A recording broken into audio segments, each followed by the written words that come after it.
Okay, welcome back to Billy Ho Sports. We're at Santa Anita Park this weekend for Memorial Day race card, and we're going to do the late pick five hammer time.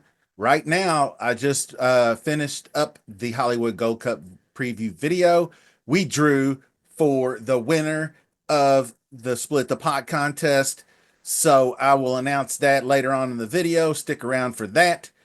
And we do have three different runners up. So going to be looking forward to that. The next Split the Pot's going to be May 31st. That's going to be the Churchill Downs card. It's kind of like the preview for the Stephen Foster Day, Aristides, and several other awesome races going to be on the card for that day. So if you want to enter this contest, the winner gets a $20 bet on me. If we win, we split the pot. Simple enough, right? So subscribe to the channel. You just click that subscribe button and you're in. Then you click that like button for me too. And in the comments, use the hashtag BHS and give me your pick for the race number 9, which we'll get to in a minute. It's the Shoemaker Mile. You'll see it. It's a loaded card. We're going to start with number 7. Race number 7, the grade 1 Gamely, another great race. So let's jump right into the past performances and get started. So we're going a mile and an eighth on the turf. Race number 7 is the grade 1 Gamely, fillies and mares, 3-year-olds and upward. And you can see the top flight of horses right here.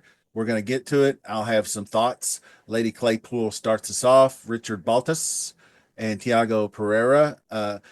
Just a whole bunch of optional claiming races down here with some weaker jockeys, Herrera and such. Then gets Louis, misses by a nose. Then Pereira takes over for 3 straight cracks.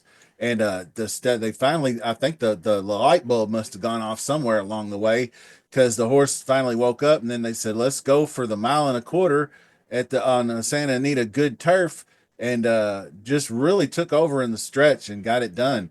The second place horse actually wheeled back to win her next race too. So pretty solid looking horse, but probably won't make the pick 5 betting card. There's just too many better ones. Alpha Bella, another one. John Sadler, Juan Hernandez, high percent jockey, sharp workouts, whole bunch of stuff. Wilshire got real close in that one. Still probably going to be short. The colt is by Justify. The filly ran really well on the dirt and then moved to the turf, ran a tough second. She didn't find her best foot till late in the race, but ready to stretch it out in this one. So this one's definitely a threat. And then you have Ken Johnny, and that is Mark Glatt, Hector Barrios coming up in this one. I can't find any info on what happened right here. You can see racing in Great Britain in the October of 2023, then comes over to the U.S., races in January and wins, then comes back in February at the Grade 3 Santa Ana and runs third, nice, well enough and good, and then goes on the shelf for a year, comes back May 9th, and then scores a second place finish, much needed race off the layoff, but now coming second off layoff, 21%. So I just don't know what to think about this horse. Does look like a good value play for underneath uses. Should offer some value. And if you want to spread deep in the pick 5, this is just leg 1. So if you want to get that leg 1 under your book, I don't mind you including this one at all. There are some good ones here, so be careful you don't go too deep. Because I thought about that myself, but then Public Assembly comes up. You got Philip D'Amato, Antonio Frigiu. Frigiu is on fire, 4 wins and 9 starts over the last 2 weeks. Sharp workouts, 21% trainer, third off the layoff, 50% in the money. Winner of the last race, always pops back again and going for 3 in a row. Got the Royal Heroine was the race that she won. So everything points to this one really being a really good horse too. And it is under the new connections they're undefeated. You can see they picked whenever you pick up a Chad Brown horse that's on the turf, that's one to take notice, and one at both a mile and a mile and a quarter distance. So we're splitting the uprights on this one at a mile and an eighth. So Public Assembly should have no problem there. And now no show Samurai Joe, and that's Graham Motion, Flavian Pratt. I mean, you got to stand up and take notice for this one. A little bit of a disappointing effort. Was 7-1 plus in the Jenny Wiley, but that was coming off a pretty decent layoff. So probably needed that one. Was actually a no-show Sammy Joe on that day, but will bounce back, I do believe. You can see all these races ran off one, two, three, four, almost five straight races, and almost at five different tracks, mind you. Belmont, Aqueduct, Colonial, Laurel. Well, back to Aqueduct. That's Belmont at the Big A. So there was two Aqueduct surfaces, but those were two different distances as well. A mile and 3/8 compared to a mile. But that's just versatility galore there, and I like that about a horse. Definitely has more than enough distance pedigree to get her done here. So I like the 9 furlongs for this horse, stretching it out in the second off the layoff. No show, Sammy Joe. Expensive Queen is Brendan Walsh, and that's Kazushi Kimura will ride. Shipped over from Great Britain after kind of an up and down 2024. Debuted with a win by a neck at Keeneland under a classic Luis Saez type closing effort. So getting a downgraded jockey, moving up in class. Probably not going to make the card. This one's an interesting one, though. Liguria, and that's Mike McCarthy, and Umberto Rispoli, claimed from Chad Brown, another one, in the fall of 2023. Spent a year training this one up. You can see they claimed him back here in October and then did not run in 2024, but then comes back in February of 2025 and pops in the megahertz for a nice closing third place finish. Then wheels it right back in a month later on the first and hits the Buena Vista, chasing a very fast pace, plus 23 and 12. You can see that I forgot how to pronounce this horse, but it's like Tripolali or something like that. You can see wheeled back and won the a graded stakes the next out as well. So this one's a pretty strong looking horse, I think, a big time contender, and going to be on my ticket for sure. This one is the one I have trouble with. Saffie Joseph, Irad, Be Your Best.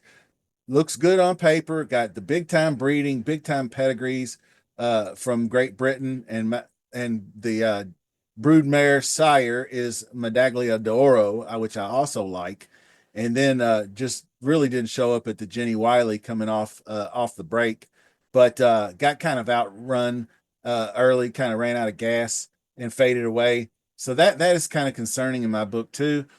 But just a bunch of really good races leading up to that, and just a lot of class going on here. So Irad aboard once again. He probably realizes what he did wrong last time, and he'll make amends. You'll get a better ride out of Be Your Best. But the one thing I will tell you is this EP is the set is a 7 of 8. The 8 is the score. It's the like Ron White or John White, I forgot, speed system, rating system, but it's 0 through 7 if the horse wants to lead, 7 or 0 through 8, excuse me, 8 being the fast early pace wanting the lead type.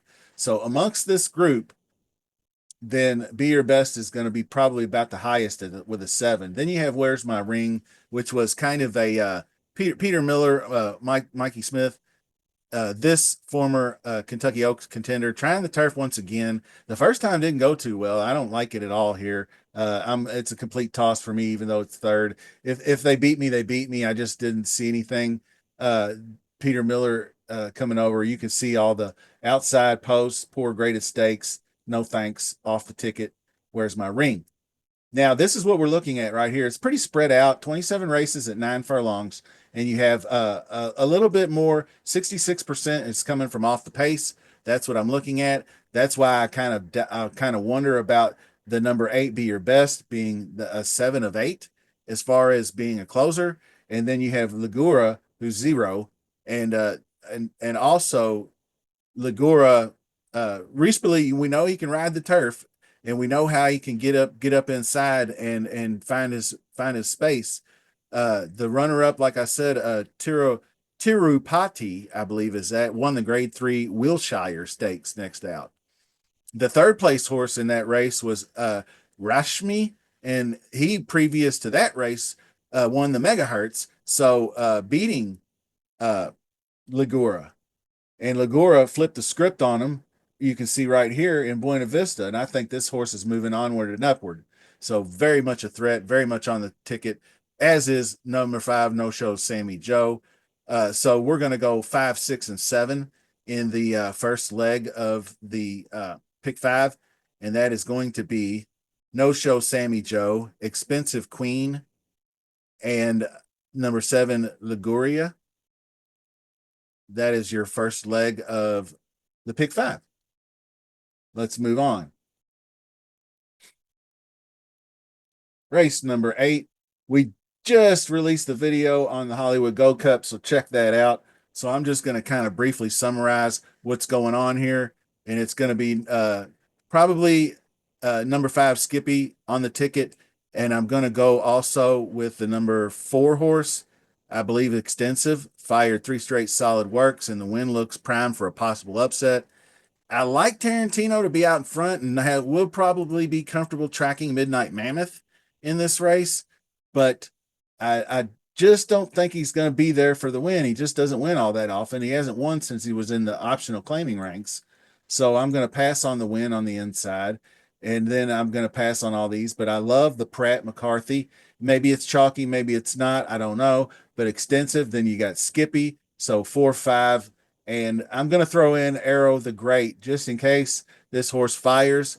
And so we're going to go with 4, 5, and 7 that race. We're going to jump right to race number 9, pick up the pace a little bit. We're through the halfway point. Shoemaker Mile. This is the one that in the comment section, I want you to give me the winner here. This is a very strong race. There's the horse I mentioned earlier, Atlian, who had easily defeated those horses. That's why it's in the grade 1 Shoemaker Mile and not with those other lesser lower tiers.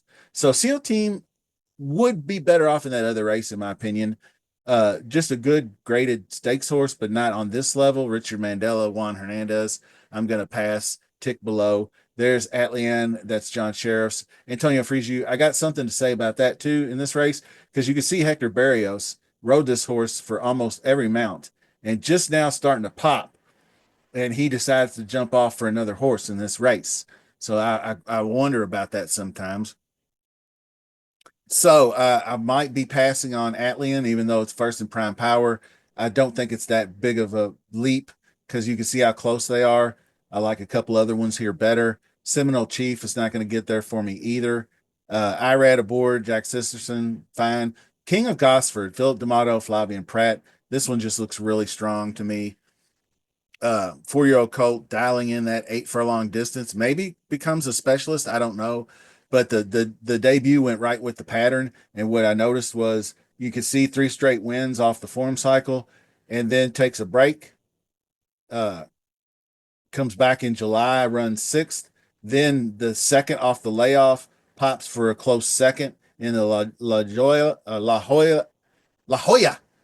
Can't say that right. But then goes on through the form cycle and runs really, really well, completes the form with the Mathis win, then takes a break, and then comes back with a good effort, but I'd say even form cycle better. The American Grade 3 just didn't seem to press the fact, was content to be in second place the whole way behind Cabo Spirit, and then got it done, and then, looking for this race, it feels like to me. So King of Gosford pointing to win this race for sure. Number 5, Formidable Man. Here's Rispoli again with McCarty. Those two like to hook it up. Multiple graded wins with Rispoli aboard. Beat some of these last out. It was a rail rally, and we know Umberto's not afraid to take that risk. Am I right? Come on, everybody. Am I right?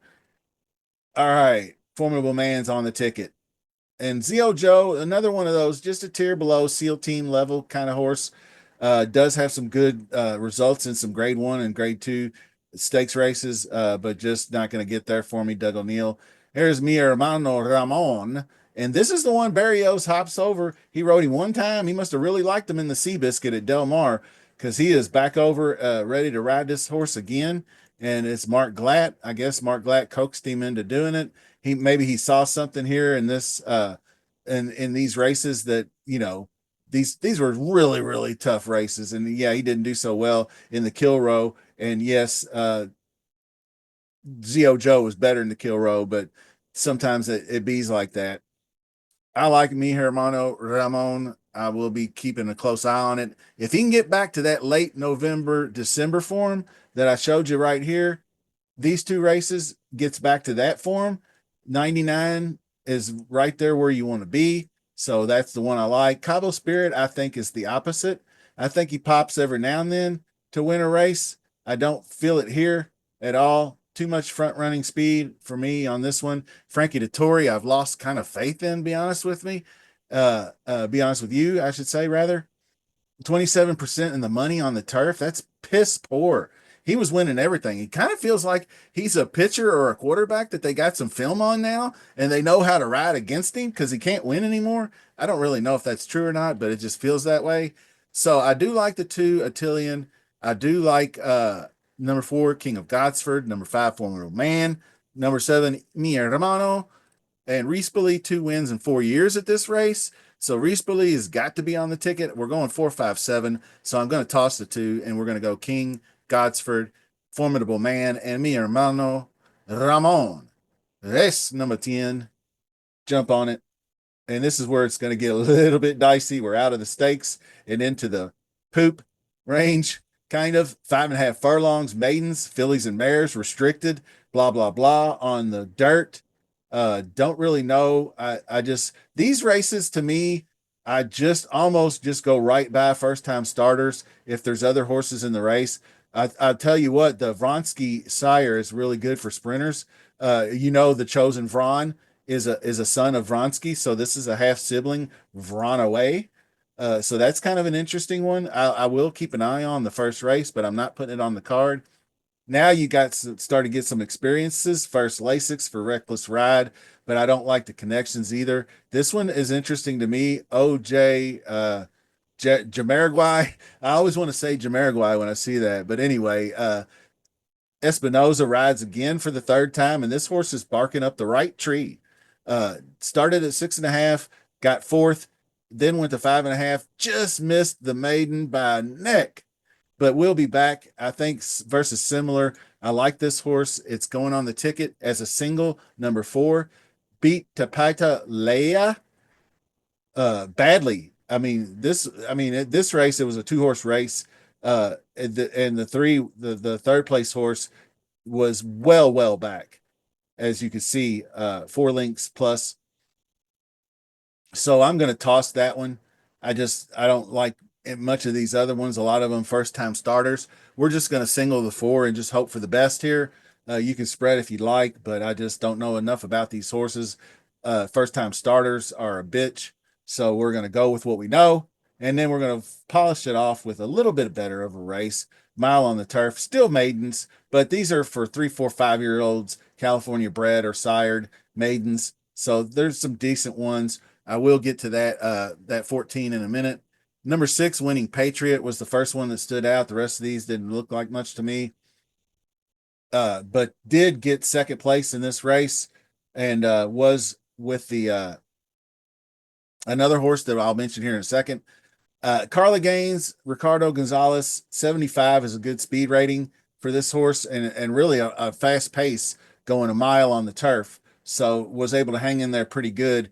Got distanced by a very, very good top-ended 3-5 favorite. So no shame in the game there. So Winning Patriot is an important horse in this race, but this one is weird. Sogno Divino, sired by Vino Rosso, Peter Miller, gets Irad Ortiz, OG Boss. Is just a boutique type of operation. And whenever we get these little boutique operations pulling a guy like Irad to ride your horse, then he liked what he saw in these races. Nothing super impressive, but lots of starts, more starts than most of the horses, I think, here. So you can see really just showed a shitty turn of foot in the last race with Herrera riding. So I think that Irad was going to give this horse, who went off at 99, 112.80. Look at that, those odds. If this horse doesn't go off at big odds again, I'm just going to throw him on the ticket for shits and giggles because it could just be a bomb on the end. Then you have Fight Back, who draws for Spoli. In same thing with another, just the jockey upgrades with Fight Back and then Fight Back, and I can't pronounce the name, but Sogno Divino. I'm losing altitude here, so just bear with me. We'll get it done here in a second, but the rest of these are crap. Maxville is the first AE. The second AE is Miles Finch. This is Sadler. This is Hernandez. This horse is Danger's best speed figures, just barking on the knocking at the door, barking at the gate, wanting that win badly. He's going to get it if he gets in my opinion. Becomes the number one with a bullet horse. And if you wanted to single him, I wouldn't be mad at you either way. But I'm gonna go with number 8. I'm going to go with the jocks here. I'm going with the 8, the 9, and the 14 AE. So if the AE doesn't draw in, and we'll wrap things up right now, if the AE does not draw in, you only have 2 for leg 5. So as you see the ticker going across below, it gives you the 2 pick fives. Basically, what it amounts to is it's a $40 ticket if the 14 draws in. If he doesn't, it's just a mere $27. So just take a look at that ticker below. That's going to give you the selections, and that will do it for this video. I so appreciate everybody. Stay engaged. Let's keep it rocking. The comments on the Preakness recap were awesome. I respect everybody's opinion. You could go either way on it. It was a hell of a good race. If there's not for controversy, what will we have to talk about, right? If journalism just blows them out of the water, we're just like, well, journalism is the greatest horse ever. Can't wait for the rematch.